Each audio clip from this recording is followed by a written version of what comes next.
भाई, मैंने आपसे कहा था कि हम अकेले घर से बाहर ना निकले, लेकिन आपने हमारी बात नहीं सुनी। बताओ अब हम घर कैसे जाएंगे?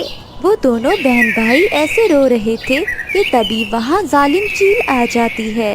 चील के मुंह में उन बच्चों को देखकर पानी आ जाता है। दूर किसी जंगल में एक चिड़ियों का परिवार रहता था। उनके परिवार में मामा चिड़िया, पापा चिड़िया और उनके दो छोटे छोटे बच्चे थे।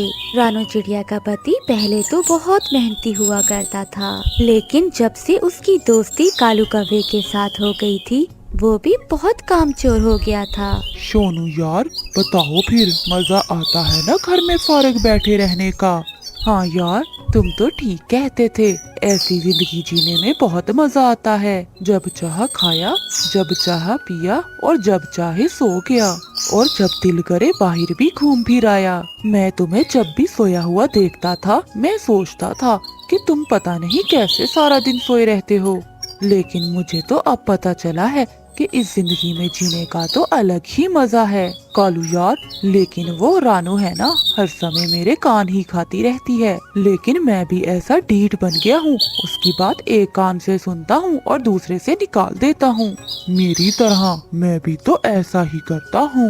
अच्छा कालू, मैं चलता हूँ। रानू ने खाना बना लिया होगा। अगर मैं समय पर ना पहुंचा तो वो खुद खा लेगी और अपने बच्चों को खिला देगी। फिर सोनू चिड़िया वहाँ से चला जाता है और जब वो घर आता है, रानू चिड़िया भी भोजन तलाश करके घर आ चुकी थी। खाना बना लिया तुमने? मैं तो अभी अभी आई हूँ भोजन की खोज करके, फिर खाना कैसे बना लेती? रानू चिड़िया सारा दिन भोजन ढूंढ ढूंढ कर बहुत थक चुकी थी, लेकिन उसे अपने बच्चों के लिए रसोई घर में जाकर काम करना था। फिर रानू चिड़िया रसोई घर में जाकर खाना बना लेती है और फिर अपने बच्चों और पति को खाना खिला देती है, और फिर रात हो जाती है और रानू चिड़िया के बच्चे सो जाते हैं। सुनिए, मैं बहुत थक जाती हूँ सारा दिन भोजन खोज खोज के। आप भोजन की खोज में जाया करें और मैं घर के सारे काम कर दिया करूँगी। तुम भोजन ढूंढकर मेरे लिए कोई एहसान नहीं करती। सारा दिन घर में बच्चों का ख्याल भी तो रखता हूँ। बच्चों का ख्याल तो मैं भी रख सकती हूँ। आप पहले तो ऐसे नहीं थे, लेकिन जब से आपकी दोस्ती कालू कौवे के साथ हुई है, आप भी कामचोर बन गई हैं। रानू चिड़िया अपने पति को समझाने की कोशिश कर रही थी, लेकिन उसका पति गहरी नींद में सो गया था। और फिर हमेशा की तरह सर खपाने के बाद रानू चिड़िया भी अपने बच्चों के साथ सो जाती है। अगले दिन रानू चिड़िया अपने पति से कहती है, मैंने खाना बना दिया है, आप उठकर खा लेना। बच्चों को मैंने खिला दिया है, आप बच्चों का ख्याल रखना। मैंने सुना है आजकल जंगल में एक चील आती है, वो बच्चों को उठाकर ले जाती है। आप नाश्ता करके फिर ना सो जाना। तुम जाओ, मैं देख लूँगा बच्चों को। फिर रानू चिड़िया भोजन की खोज में निकल जाती है। रानू चिड़िया के जाने के बाद उसका पति खाना खाता है और फिर से सो जाता है। गुड़िया, चलो थोड़ी देर बाहर घूम फिर कर आते हैं। नहीं गुड्डू भैया, मम्मा गुस्सा होंगी। गुड़िया, मम्मा को कौन सा पता चलेगा, हम मम्मा के आने से पहले घर लौट आएंगे। फिर रानू चिड़िया के दोनों बच्चे घर से बाहर निकल जाते हैं, जबकि उनका बाबा सारी दुनिया से बेखबर होके नींद के मजे ले रहा था। वो दोनों बच्चे उड़ते उड़ते थोड़ा दूर निकल जाते हैं। अब तो उन्हें ये भी पता नहीं चल रहा था कि वो किस दिशा से आए हैं। भाई, मैंने आपसे कहा था कि हम अकेले घर से बाहर ना निकले, लेकिन आपने हमारी बात नहीं सुनी। बताओ अब हम घर कैसे जाएंगे? वो दोनों बहन भाई ऐसे रो रहे थे कि तभी वहाँ जालिम चील आ जाती है। चील के मुंह में उन बच्चों को देखकर पानी आ जाता है।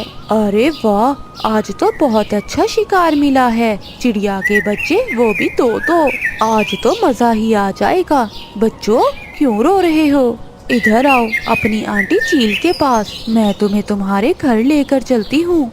चील ऐसा कह रही थी कि तभी वहाँ से रानू चिड़िया भोजन लेकर गुजर रही थी। चील को अपने बच्चों के पास देखकर रानू चिड़िया को कुछ समझ नहीं आ रहा था कि वो क्या करे। तभी रानू को एक आइडिया आता है। चील दीदी जल्दी करिए, मैं अभी आपके घोंसले के पास से आई हूँ। वहाँ पर एक कौवा आपकी अंडे पी रहा था। ऐसा सुनकर चील का तो रंग ही उड़ जाता है।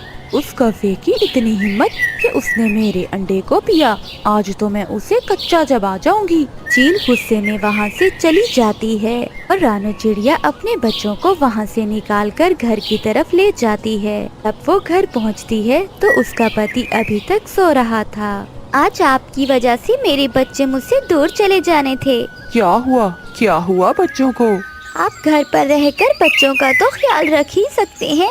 फिर रानू चिड़िया अपने पति को सारी बात बताती है। अगर आज मैं समय पर ना पहुंचती तो वो चील तो मेरे बच्चों को खा ही जाती। सोनू चिड़ा अपनी पत्नी के सामने बहुत शर्मिंदा होता है। ऐसे ही रात हो जाती है मगर रानू चिड़िया सारी रात अपने बच्चों का ही सोचती है कि आज चील अगर उसके बच्चों को खा जाती तो वो जिंदगी भर अपने बच्चों को ना देख पाती। इसी परेशानी की वजह से रानू चिड़िया को बुखार हो जाता है। अगले दिन रानू का पति उठ जाता है मगर रानू चिड़िया अभी तक घोंसले में लेटी हुई थी। ये रानू अभी तक क्यों नहीं उठी? रानू उठो, रानू देखो कितनी सुबह हो गई है। लेकिन रानू से तो उठा ही नहीं जा रहा था। सोनू चिड़ा जैसे ही रानू को छूता है तो उसे पता चलता है कि रानू को बहुत तेज बुखार है। रानू तुम्हें तो बहुत तेज बुखार है, तुम आराम करो, मैं तुम्हारे लिए और बच्चों के लिए भोजन ढूंढ कर लाता हूँ। और फिर सोनू चिड़ा भोजन की खोज में चला जाता है। वो पूरी मेहनत से भोजन ढूंढता है। आज वो काफी दिनों बाद घर से भोजन ढूंढने के लिए निकला था, इसीलिए वो थक जाता है। फिर शाम तक वो भोजन ढूंढकर घर वापस आ जाता है। आकर रसोई भी वो खुद बनाता है। इतनी थकन के बावजूद उसे अपने बच्चों के लिए खाना बनाना था। उसे इस बात का एहसास हो रहा था कि रानू इतने लंबे समय तक खुद ही सब काम करती थी। वो भोजन तैयार करके अपने बच्चों और पत्नी को देता है। आप बहुत थक गए होंगे। रानू मुझे माफ कर दो, आज मुझे इस बात का एहसास हो गया है कि मैंने तुम्हारे साथ कितना गलत किया। अब से मैं खुद भोजन लेकर आया करूँगा और तुम मेरे बच्चों को और घर को देखा करोगी। पति पत्नी एक गाड़ी के दो पहिए होते हैं और गाड़ी दो पहियों के साथ ही ठीक चलती है। रानू चिड़िया अपने पति में इतना बदलाव देखकर बहुत खुश होती है और फिर वो दोनों हंसी खुशी का जीवन गुजारने लगते हैं। दूर किसी जंगल में रानू चिड़िया अपनी बेटी के साथ रहती थी जिसका नाम गुड़िया था। रानू चिड़िया कुछ दिनों से बीमार थी। गुड़िया बेटी, मुझे कुछ आज अजीब सा लग रहा है। सर में दर्द भी है और सांस भी उखड़ रही है। आप मेरे साथ चलो, हम बुलबुल से दवा ले आते हैं। मम्मा, पिछली बारिश के बाद भी आप ऐसे ही बीमार हो गई थी और फिर आप स्वस्थ हो गई। इस बार भी आप जल्दी ही ठीक हो जाएंगी। फिर गुड़िया अपनी मम्मा के साथ दवा लेने चली जाती है। चिड़िया, मैं तुमसे कुछ छुपाना नहीं चाहती। तुम्हें एक ऐसी बीमारी है जिसका कोई इलाज नहीं। शायद आज या कल। तुम्हारे पास समय बहुत कम है। मुझे माफ करना, मैं कुछ नहीं कर सकती। रोती हुई रानू चिड़िया बुलबुल की सारी बातें सुन रही थी।